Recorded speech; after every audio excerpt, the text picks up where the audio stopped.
Well, I thought you were unhappy because they used the term granny panty. Because you're not a granny, but you love the granny panty aesthetic. A lot of your panties are like granny panties. Describe a granny panty, because this granny is well into her 60s. I know. She got sexy. That's why lace. we need to stop saying granny panties. So you mean like bucket underwear? Yeah. Like, describe her underwear. I mean, it just covers way too much. Got it. Like that's like, or they just look like there's a lot of stains on them. You a motherfucking liar. You see, now this is when men need to stop having podcast fights. Fly, fly, oh to be a fly. Fly, fly, come and be a fly on the wall. Hello there. Our house is a mess. Come on in. Welcome to another episode of Fly on the Wildin' Podcast. We are joining you from Atlanta, Georgia. Cue the gunshots, man. This is a hot mess. We apologize to all those ATLians, but you know what? I'm not sorry. One of y'all motherfuckers broke into my daddy's car and stole all of his obituaries from his suitcase. How dare you? That was a reference to a joke. And also, like, gun violence affects us all, not just ATL. It's a rural issue. It can be quite a rural issue, but our show is not about gun violence. It is a podcast about dating, parenting, and recording it all for the world to see. Ben, glad to have. As you can hear, we are still in Atlanta with this lovely sound machine. And Ben, make sure you catch every single time I throw to you to fire them shots during the episode, right? I think it's like. Got it. You're not much of a gun man, are you? No. Would you ever go to a gun range, just like even on a date? With you, yeah. But as opposed to with who else would you be going with? I don't know. Your other girlfriend? Lots of bitches want to date me. Lots of dicks want to get up in this ass. Fire, yeah. I did love that. I like how much I love that. I know. I'm a dateable kind of guy. But the gun range is not the place. We just talked about how you're not the catch. Remember Simone Biles? Still going. Man, cut them crickets off. Sorry. Yeah. Don't cut this, Daniel. You want to get into the show, baby? Heck yeah. Cricket. The first segment of our show is called Hashtag Influenced. It's time for the hashtag. Hashtag influence. Ben. Yes, ma'am. There is a lovely older woman that is going viral right now. We will tag her information in the show notes because it is not here, but I sent you the episode. We'll tag it here. But there's this old woman, perhaps she's a grandma, but she has gray hair. She's been married to her man for 42 years, I want to say 42 years. And she has been showing that the way that she has been keeping her man is by doing sexy lingerie, keeping it sexy, keeping it spicy. That's how you keep a man, is like, be sexy. That's how she's been keeping her man happy. And you can clearly tell that she loves being sexy. And because I've liked this video, now several videos have been coming down my timeline of like very happily married older black women that have been loving and showing the girls how to seduce their man. And of course, in the comments, people are making jokes. And then it was like, not the granny panties being crotchless, all of this dialogue. And it didn't sit well with me because we hate growing older and age. And this woman is telling you how she stays happy, how she stays horny. And she's kind of being shamed for it. Maybe I've been reading the Sex You Want too much, but what are your thoughts? Well, I thought you were unhappy because they used the term granny panty. Because you're not a granny, but you love the granny panty aesthetic. A lot of your panties are like granny panties. Describe a granny panty, because this granny is well into her 60s. I know. She got sexy. That's why lace. we need to stop saying granny panties. So you mean like bucket underwear? Yeah. Like, describe her underwear. I mean, it just covers way too much. Got it. Like, that's like, or they just look like there's a lot of stains on them. You a motherfucking liar. You see, now this is when men need to stop having podcast fights. Ben, what kind of panties would you like me to wear? What kind of panties are you attracted to? No, I like the panties that I can remove easily. Okay, you can remove bucket underwear easily. Yeah, I know. That's why I like them. They're just as sexy to me. What underwear are difficult to remove? The ones that come with chains. There's like those chains underwear. You ever see those? There's like a lock. You gotta like lock it. Like a chastity belt? Yeah, those are crazy. And I wear those. No, I'm just saying. I'm glad you don't. Got you. What kind? Like, get specific. Is there a certain color of underwear that you like? I mean, lace for me always.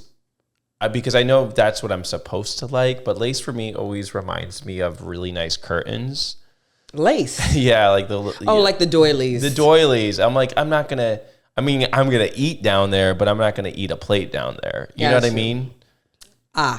So why don't you describe to me what panties you like, darling? Because that's why it's hard to get a read on. I like what color? I like the sheer. You know, like those sheer. I like the really cheeksters? tight panties that just show a little bit of the butt crack.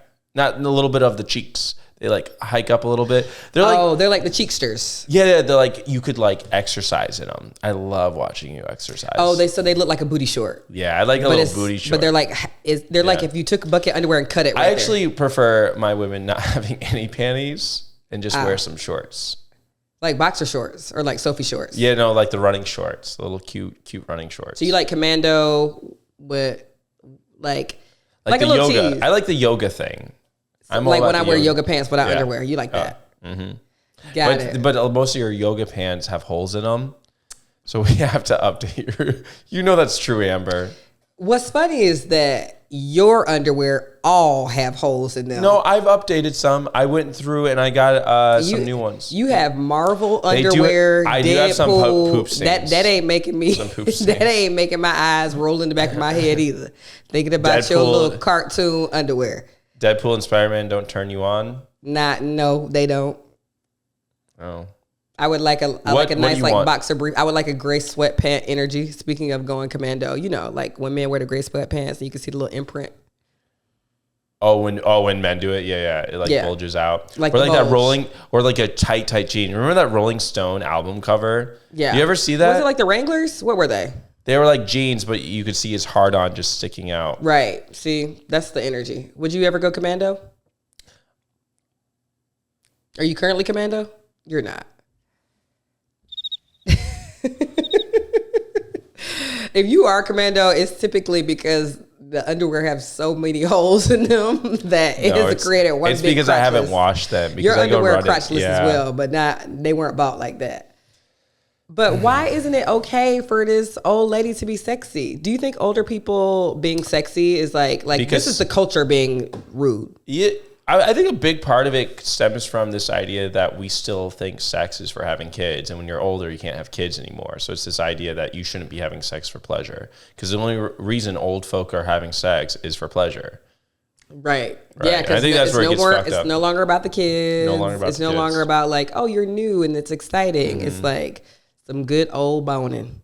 And also, I think we've talked about this before, but I think our culture just doesn't like the idea of getting old.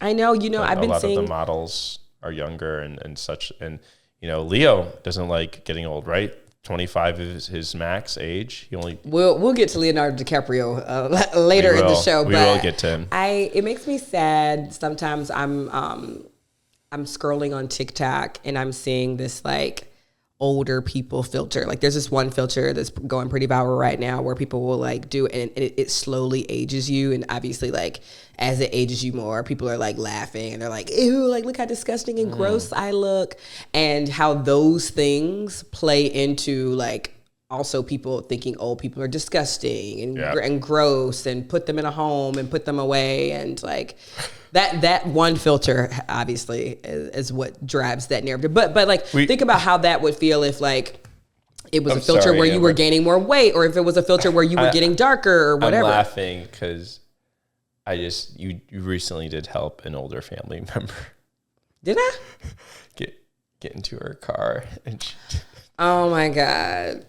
Ben, see, you are so petty. I'm going to make you talk about your family at some point during this episode. Yeah, let's talk about. Sometimes, okay, there are certain things about growing older is gross, right? But also babies are gross. Babies shit themselves and piss themselves.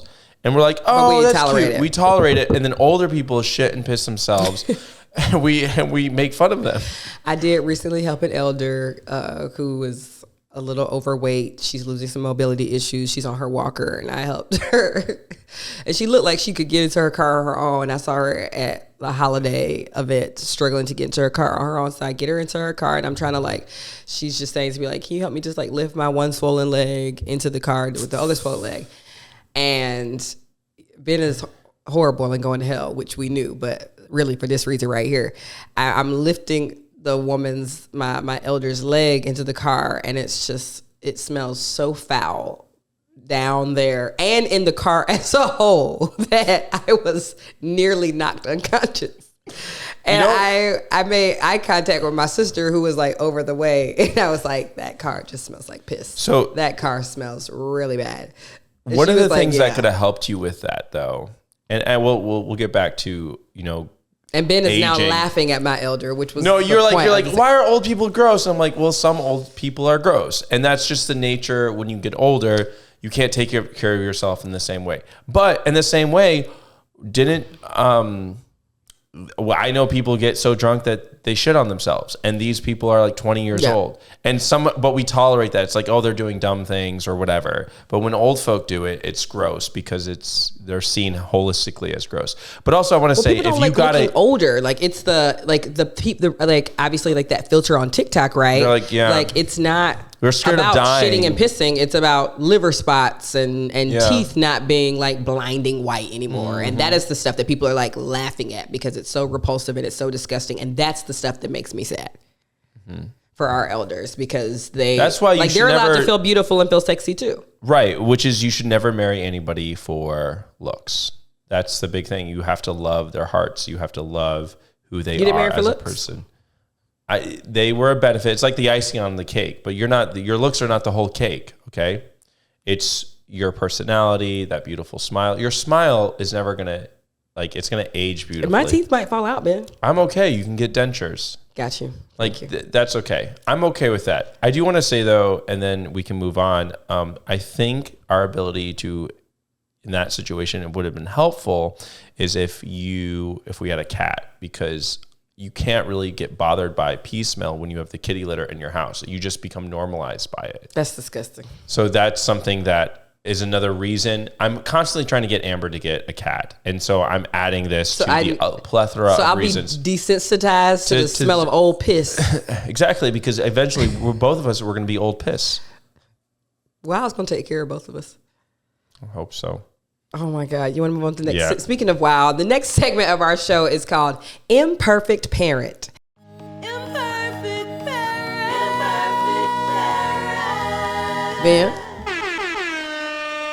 that's my baby.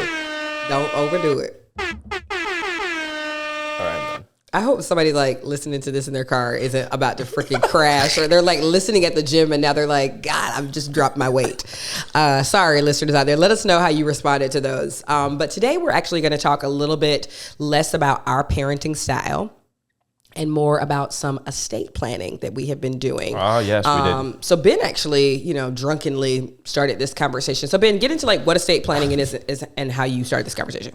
So when you get old, over a cup of Hennessy, when you get old, you die. And when you die, you leave things behind. And so both of our parents are still alive.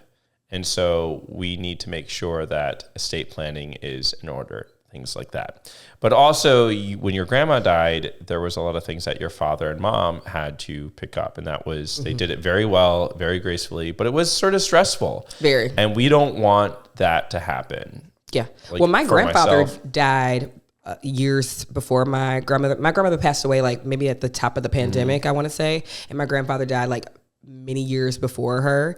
And to this day, my dad still cannot find his life insurance policy or any of that. So all of those costs for his funeral were like out of my parents' pocket because he did not have that set up. And he had horrible health. Like this was a situation where it's like, why didn't you get this done? And my dad shared with me, like back in the day, people used to go like door to door selling you these like dirt cheap insurance policies that like ultimately amounted to nothing. And so there's a huge generation, sound off if this is your grandparents as well. There's a huge generation of our grandparents that bought life insurance policies that just like suck, or this company eventually went bankrupt and didn't like update the people who bought these. Like, so like that were just essentially scammed. And I definitely think my grandfather was one of those people. That's why my dad had to end up paying the money. So yeah, so we ended up talking a little bit about that, but also what will happen. And your father was sharing that recently a family member died, and there was a lot of problems with splitting up.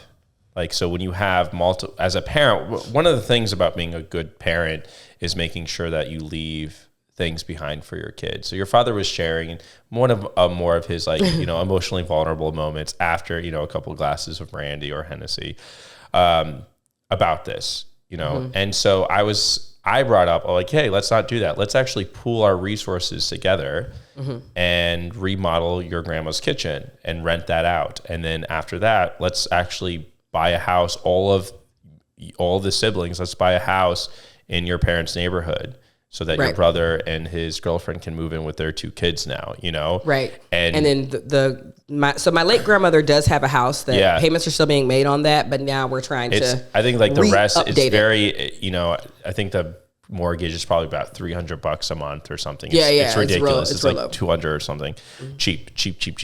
And so they're almost paying that off. So I was like, hey, Amber and I can actually invest in that home and update it. So we're going to update that home. So we created this whole phase, and I said, let's update that home, rent it out, and use that rental money, because it's going to be straight income, use that rental money for a mortgage for another home that we can all put into. So your sister was down. She's like, your sister's sort of starting her career, so she could put some money for a down payment on a new home. Me and you could cover the down payment on a new home. And your brother... in Athens, Georgia. In Athens, Georgia, because we're not going to be able to afford a home in LA. Yeah, for it's just it's a less risky investment. So we were talking amongst us, and as we're talking, your father ended up having all this fear. He's like, "Well, wonder if you guys start fighting over this. Wonder if like you guys us 3 kids. Yeah, us the 3 kids." I was like, and then at one point I was like, "Yeah, we're gonna give you this money so you can remodel your grandma's home," and he's like, "It's still my home." And and I was like, yeah, honestly, if you wanted to sell that home and use that money to take, because one of his bucket lists, we were talking about bucket lists because we recently had your family friend passed away, and it was just so sad. It was a very sad Christmas in a lot of ways. And we were talking about this, and I was like, it doesn't matter. It doesn't matter if you wanted that grandma's home is still for you, but we're giving you this money so that you can. He's very distrusting. Yeah, he's very distrusting. Goodwill and good faith, because he's seen it in his own family. Yes, he has siblings who are fighting, and I think as a parent, you sort of want to create this idea of family, and not only family is something that you go and have Thanksgiving dinners with, but family is family where you go and do investments with. Amber and I have been watching The Sopranos, and The Sopranos, they have, but they build different family. They build a family business. Though. They do. Family is business as well, right? Right. And it's this idea: why are we cutting ourselves out? Your sister, Amber's sister, Alicia, has money, and your brother has money. We have money. We should pool together. If we pool our resources, like Amber and I can't afford a mortgage down here, but we can help with a down payment, right? And then I think it helped a lot that you started this conversation because I created a whole phase. I was like, phase 1, remodel grandma's house. Phase 2, get renters in that house. Phase 3, buy another home and use that income use the rent to pay off the other one. Phase 4, buy another smaller condo and ATL for your sister. And my sister's boyfriend was in there, and he was like, my family would never have a conversation like this. He was kind of just witnessing it really opened my eyes to wow, people's families are really not talking about what comes next. Maybe out of fear, maybe out of trauma, because I think I've been thinking a lot about how we've talked about this in the past, and another creator said this, but how the relationships between siblings, if that is fractured, it is mostly in part due to poor parenting. Yeah.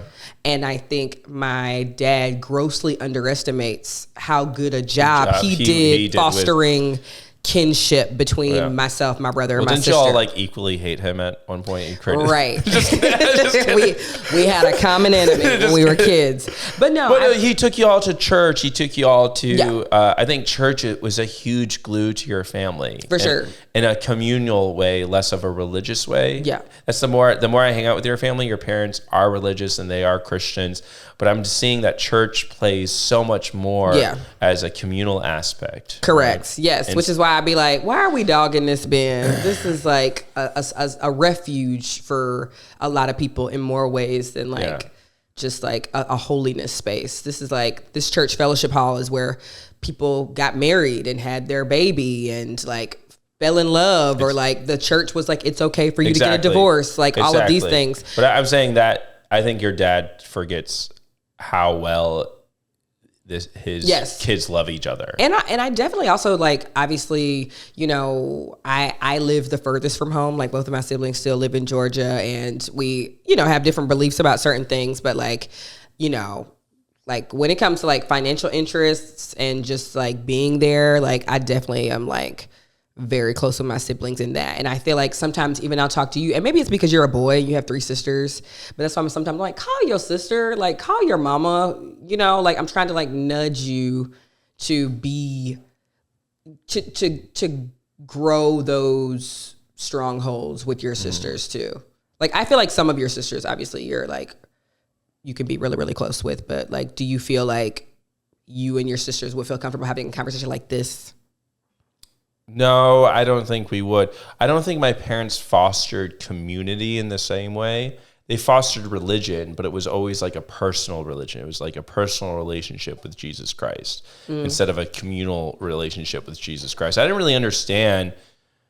In some ways, I understand what community was, but there was a lot of like in-out crowding in the sense like, you know, you're a part of this homeschool group because the rest of the world is evil. You're being homeschooled because Christian schools are evil. It was a us kind of them mentality. Right. And I think that sort of leaks into other aspects of your life. So yeah. Did you ever, I don't know, and also because I'm asking you this again because like you're the only boy in your family. So were there ever times where your sisters were like, no, take care of your little brother, like help him get dressed or like help him do the things? I didn't get that. I think I got specialized treatment in a lot of ways. Because you were the boy. I was the boy. I think Aaron, your brother, got some specialized treatment, maybe a little bit, maybe some double standards probably.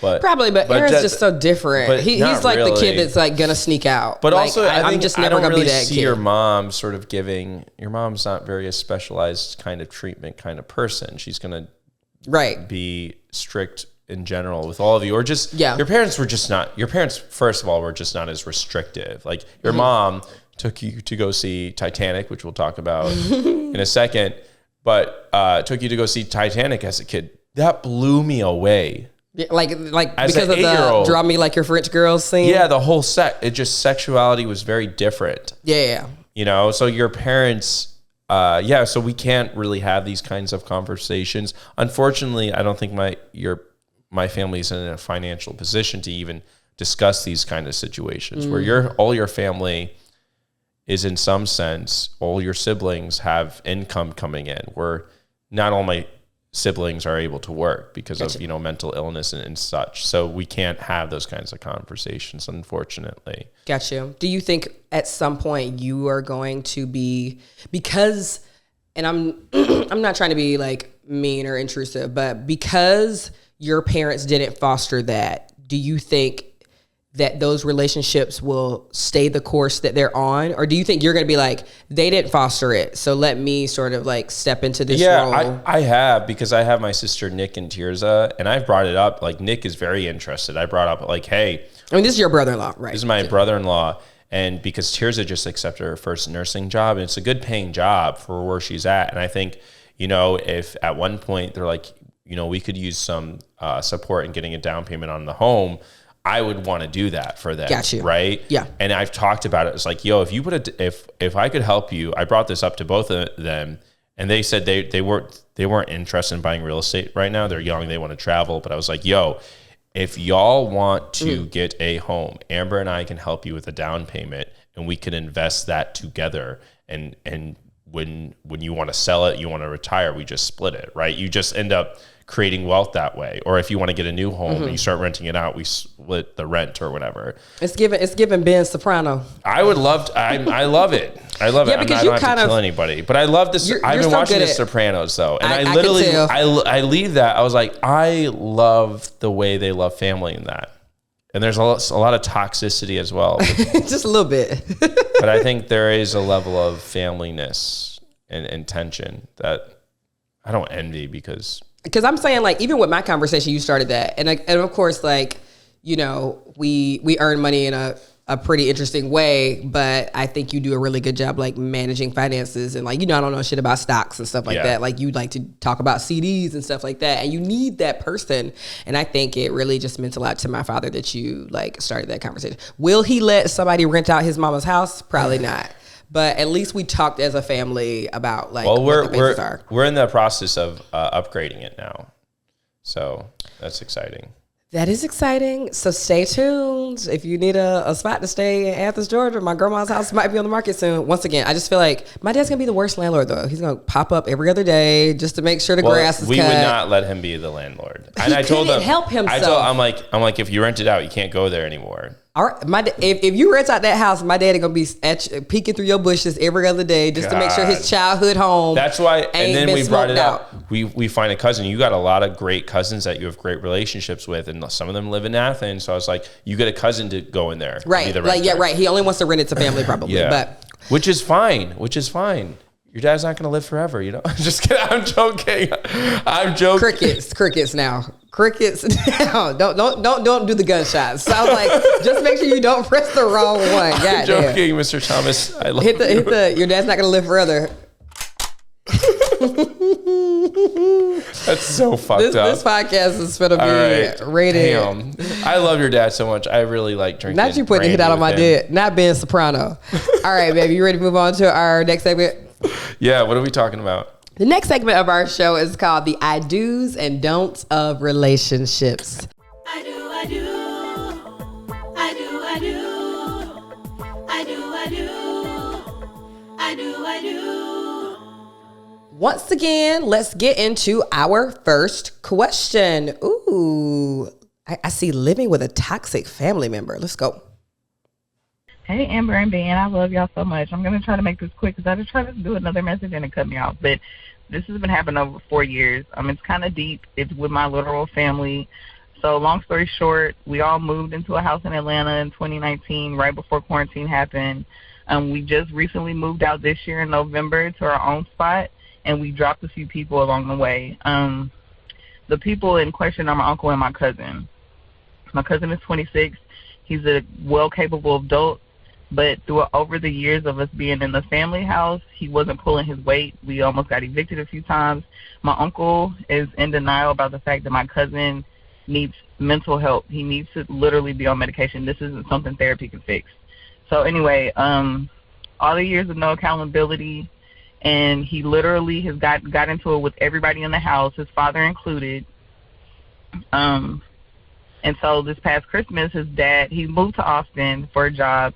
He's visiting for the holidays. For Christmas, his dad wanted to come over, and we told him that my cousin was not allowed in our house.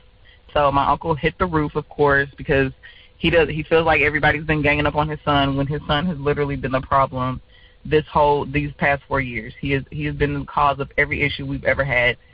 So my question is, should we try to mend the relationship with my uncle? Because as of right now, it's nothing there, because he will not let his son be held accountable for the things that he's done to us.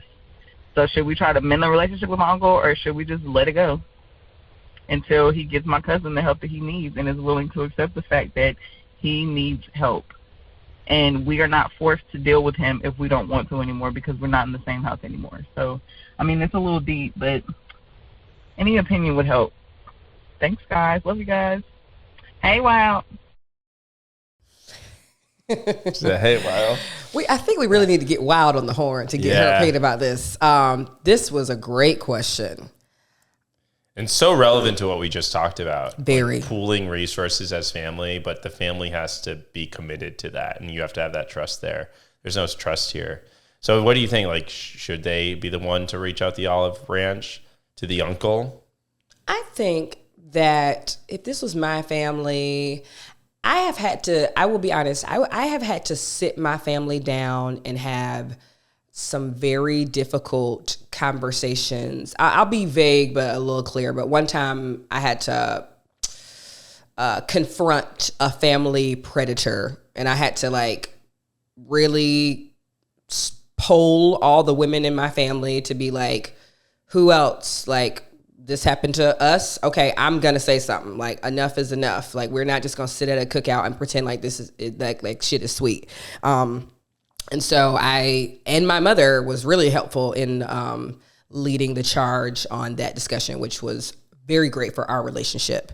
And I say that to say, if my mother hadn't have been so supportive and believing me and the other women in my family, we would have a very different relationship today. And I think, obviously, this is not the same situation, but I think your uncle is either like, similarly, enabling. Your uncle is in denial about the problem and victim blaming the problem, like, and enabling the to problem. Keep on doing yes. these things. So if I would have tried to confront the family person that needs, additional guidance, if I drew my line in the sand about like, this person cannot be around me in my home and our whatever, and somebody was still being like, well, no, he didn't. He doesn't need that. He didn't. I don't think I could continue the relationship with my uncle until he came around to the fact that, like, your son has broken these bridges. And it's like, well, and if you're riding for him that hard, you live with him. We're not trying to call you a bad parent. Go ahead, baby. Well, I was just saying that I think the uncle needs to be the one to repair the harm, because the uncle is the one that brought the cousin into the world, who's not, trying to help his son get the help he needs. And so it has caused enormous amount of hurt and frustration. And but they don't want to accept. And similarly, I'm like calling, I'm using my family situation as a reference point here. Like, sometimes they don't want to do that because admitting that is accepting some blame and compliance with everything. But the issue is that this person was not invited to the holidays. The uncle got upset, but the uncle knows that his son is damaging and toxic and shouldn't be around other family, and is throwing a fit. Are you kidding me? Yeah, you're right. We should be the one throwing a fit that you would even suggest that we have this person over. This person is no longer invited to our home. Yeah. And I think people have to do that. And it's hard to do that with family, and it's sort of a cycle. But I know for sure my mom has brought my older sister around, and that older sister has done great harm to the family and continues to do that. But my mom will say things like, all right, I won't try to reach out to her because I know it's harmful, but she's a mom. And so she still does it. And every time she does it, she opens herself up for even more pain and more hurt. Right. And so my mom just has to stop and cut that relationship off with her daughter in a lot of ways. And it's really hard for my mom, but my mom knows that's the right thing to do.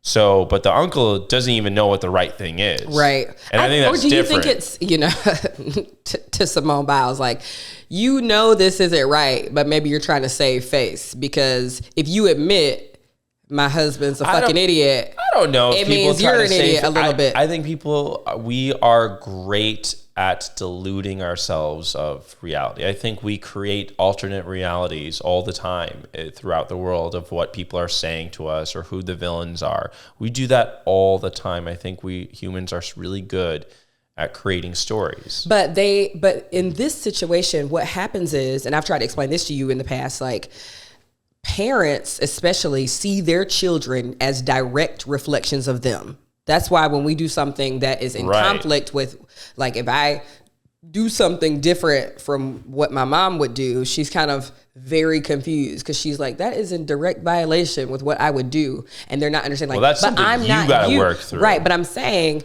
this uncle is seeing his son as a reflection of him. So he's basically saying, like, to say this person has mental problems is to say I have mental problems. To say this person is acting a fool is to say that I act a fool. But you're not even listening to what they're saying. Exactly. And and then in that case, you shouldn't be the one reaching out the olive branch. If this person is so delusional that they can't understand why you wouldn't want that cousin over because they've done terrible things, not only to their father, but to everyone who was supposed to be pulling their weight on, providing for this home, and that you almost got this family evicted. Evicted is crazy. And because of what craziness was going on, you know, like I shouldn't say crazy, but just sort of the absurdity that you brought. Like you don't have to give an olive branch. That person needs to get their shit together and do the olive branch to you. They need to come with contrition and repentance. And until they do that, you don't do anything. You just continue cutting them off. And I want to, like, of course, we're only having the ear of the listener right now. To the listener, you're doing the right thing. Like, stand your ground on making sure that this person does not come around you. Don't second guess, like, well, maybe I should invite them. Like, no. Stand your ground. You're doing all the right things. And, like, keep your boundary, because... Keep your boundary. One more time, Ben. You doing the right thing. Like this, somebody who almost got me evicted. I don't want to see you again. I don't want to see your family member. I don't want to see your kids. Exactly. No, don't do that. No, don't shoot them. All right, let's get into the second call.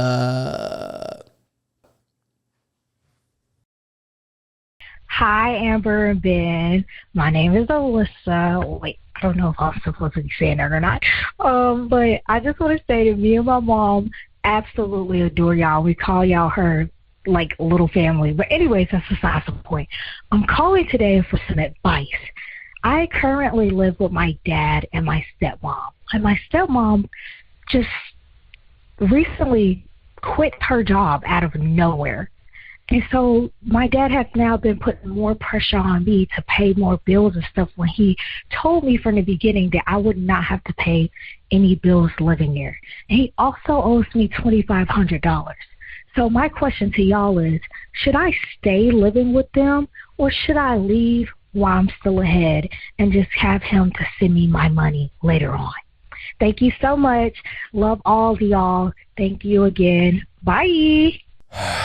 The families are not familying today. On that fuck shit, as Amber says. But Ben's been standing on business. Ben Soprano, what you got for her? You go first. Oh, you want me to go? Okay. Well, you see. No, I don't know. Fat Tony don't like that. That's a terrible accent. Yeah, so the way I would go about doing this, okay, is that he did it. You can't trust the man's word anymore, you know? He went back on his word. He said, you can live with them. And now he says, now you got to pay me for nothing. It's fucking ridiculous. I don't like it, Tony. You don't like it. Tony, get over here. Get over here. So my opinion is, one, you're not going to see your $2,500 back. All right. You're not going to see it. You're not going to see the money all back, right? Tony. No. It's not, because in his mind, you've been living there rent free. All right. Rent free. Okay. In his mind, you know, it's like, this is what I do for you. You don't appreciate me as your daughter, as your father. You know, it's fucking bullshit. So my opinion is, you can't trust this man anymore, even though he's your father. But also, fuck him. Father. Fuck him. Fathers are fucking idiots. I was watching a TV show recently, and the daughter made her father's car crash because the father was an abusive piece of shit. He's a piece of shit. Piece of shit. So that's my opinion as Ben Soprano. I don't know. I need gruntier. I just don't understand. Like, it sucks so bad when parents are in that roommate phase with you, where it's like, well, you can't tell me what to do anymore because we're all contributing to the bills. We're all like, you told me I should live here to save money, and now she quits her job and things should change for me. Like, I need a heads up. If we're gonna treat this like a roommate dynamic, I need a heads up. I need, like, hey, as of January 1st, 2024, we need you to start contributing to rent. Like, and if I agree with that, cool. If I don't, I don't. I cannot, even though I personally, let me tell you how stupid I am, and then I'll go from there. I was born and raised in Athens, Georgia. And my parents have a 5-bedroom home in Athens, Georgia. And I went to the University of Georgia, which is in Athens, Georgia. As in, I could have been saving money for room and board all 4 years of college.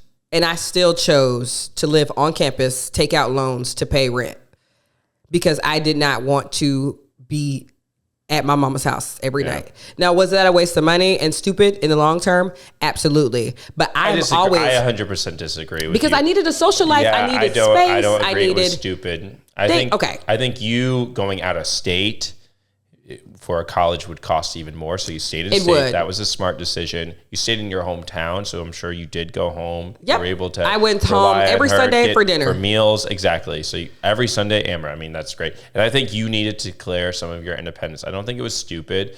It was just not maybe financially savvy. But right. The sanity, right? You could have sanity. Lost. You can't put a price. Health. You could have developed more mental health issues. Like you don't know what could have actually happened. You can't put a price on peace of mind. And not that my mom's house is like crazy or anything, but she likes her clutter. She likes her figurines. She likes her things, and there's stuff everywhere. And I just needed to become a self-disciplined adult and wash my own dishes and do my own laundry. And I needed my own space. I wanted to be grown. I wanted to bring somebody home and not have to worry about curfew or disrespect. My daddy, who is that nigga on my couch? I don't want to deal with all of that late into the night. And also like sex. That's what I was referring to. Oh. Right. But I would advise that you move out of your folks' house just in general, so you don't maybe. No, I'm saying the sound of sex. Like the sound of my parents having sex. No, the sound of your father having to hear his little daughter getting smashed. Right. Like, that would have been hard for him. I feel like I was alluding to that. I think it's funnier the way I said it. His little daughter getting smashed. Yeah, I could not. No, Wild cannot stay with us. She could go to, if we're in LA and I do not want to hear any smashing. I mean, hell fucking no. I told you, she's got to learn how to, have fun in cars like we all did. No. We're just leaving the house. I'm not leaving my house so my daughter can have fun with whoever she brought home. No, you sound great. You're too LA now. No. Fine, we'll get her own little house. But I don't want her paying rent. She's got to pay a little smash house. A little, yeah. You sound crazy right now. No. When she's in college. If she wants to be grown, she's going to have to figure out where to be grown. That's the deal. That's what comes with being grown. I'm not going to find you the residence. We're getting off topic. So I think what you're saying is you made the right decision for yourself. I did. So I would advise you, especially if protocol is going to change based on your stepmom. I'm guessing by the voicemail that maybe you and your stepmom also don't have the best relationship. Maybe y'all are cool, but maybe your household is now sort of like whatever she does is how the house goes. So she's like, I want to quit my job. You can ask your daughter for more money. And then your dad's like, okay, well, I need more money. So there's a power dynamic there. So maybe they just want you, maybe you should leave that whole dynamic as a whole. So they can't really rely on you when things go poorly, because that's not a functional, stable household dynamic if the stepmom's just going to leave her job and everybody else's role has to change. Yep. So I would move. But again, I know how expensive rent is. It's crazy out here. But I'm just saying I would move. I like to be grown. You would take out more college loans to do it, apparently. Literally thousands of dollars just to be grown. Anyway, thank you so much, y'all, for calling in with those voicemails. Remember, you should call 1-833-FOTW-311 if you have advice, questions for the Wildin family. The last segment of our show is called Shelfie. Hit it, Ben. No, not the song. Oh. Get on your job. All right, last segment of our show, we're going to talk about something that we recently watched, Titanic. We recently had a viewing of the Titanic because we're home for the holidays, and my brother's girlfriend shared that she's like, I didn't really watch a lot of movies growing up. I don't really like movies that much. She's like, I didn't even see Titanic. And I was like, well, we have to watch that immediately. Yeah, back to Leo. And also, talking about Shelfie, you had to have 2 VHS cassettes that had to sit on a shelf. I remember that. I could watch the first one, not the second one. Not the second one. So you had to run it back. Right when he slapped Rose in that scene, that is exactly where they used to switch. So you just switch them out. But I blame Leonardo and Leo Mania on the reason that I married a white dude. Yeah, that had to have been the first anything season. Like Leo. Maybe every Disney Prince as well was a little bit in there. Mm-hmm. We didn't have Prince Naveen when I was a little girl. And all the Ken dolls. So all the Ken dolls. You married me for internalized racism. I was conditioned to marry your ass. I'm an example of your internalized racism. Leo Mania was the start. That's fucked up. I thought I was going to be with Leonardo DiCaprio. You wouldn't let me get on that door in the water, right? We would both have gotten on, but this is already. You're not getting on that door with me. I'm getting on that door with you. So, what did you notice watching it for the 35th time? Because you watched it with her. Yes, I watched it with my brother's girlfriend, who was great. She actually really enjoyed the film. She did say comically, which I don't think she meant it as a joke, but she said she's going on a cruise for the first time this year, and she said the movie scared her to go on a cruise. She felt like it was like, she was like, this is so horrific. Like, I don't want to go on my cruise anymore. Why not? And I was like, I don't think you're going to hit an iceberg in the Caribbean. There's lots of ways to sink a ship, though. There are, but like, if the Titanic sank mostly because of like people freeze, like people froze to death within minutes of hitting the water. So like the big horror was the freezing cold water and the icebergs. Well, the big horror is that all the alerts that the captain was getting. It back. Yes, I did not realize how many alerts that the captain got, and he just ignored them. Continued to. Not only did he ignore them, he sped the boat up. I was like, you led these people to the grave. Yeah. The other thing we noticed is it's not a great thing to watch. The ending scene when a mother is nursing a baby. Yes, she was nursing my little nephew, and then there's one scene that's like mother holding an infant frozen in the water, and I was like, oof, this is pretty traumatic. But I definitely the film did such a good job showing the discrepancies in class. Like James Cameron brilliantly showed like those scenes were perfectly juxtaposed. Like every time you saw someone in steerage or third class, you would immediately see the opulence of like you would see Jack winning a poker hand, and then it would cut to Rose hanging up like paintings by Claude Monet. Yeah. Like so those were, and they all died. Like those people died, the rich, and because there wasn't enough. Yeah, but when you do the research, mostly poor people died. Yeah, like it was like 3/4 of like steerage or like third class citizens. Wow, no, third class, not citizens, but boat. You know, I know what you're saying. Yeah. The other thing, I think we've become so aware about trauma now that there's a scene where the nerd is showing the simulation of the sinking of the Titanic to old Rose.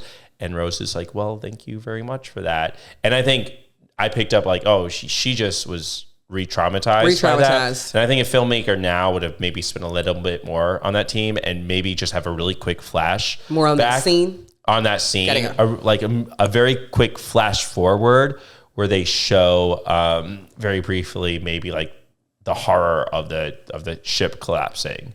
I think like we would have shown maybe just a brief, quick snippet of like a horrific image that she would maybe be thinking about. I also think watching it back made me a little more disillusioned to the whole Rose Leo dynamic, because I'm like, now I will admit that I wouldn't have wanted to stay engaged to a rich asshole who's obviously going to abuse me or is currently verbally and physically abusing me. But I don't know if when the ship docked, I would have started my life with a man who won a poker hand to be on this ship. Yeah. And has admitted to sleeping under bridges before the ship. But he's a great artist. He's a great artist. Yeah. We love an artist. You think I would have fell hard because of the art? Yeah. I mean, that's... You know, I'm an artist, so he fell for me. I have nothing to add. You ready to get out of here? Yeah. That concludes another artistic episode of Fly on the Wallin podcast. Thank you so much for listening. Here's your outro music, and we will see y'all next week for the show. Bye, y'all. Bye. You know they're from TikTok, cause those laughs keep you coming, cause they're wildin' all the time. Before wild throws a tantrum, listen to our silly anthem, cause they're wildin' all the time. Don't swat while Amber squats, and does it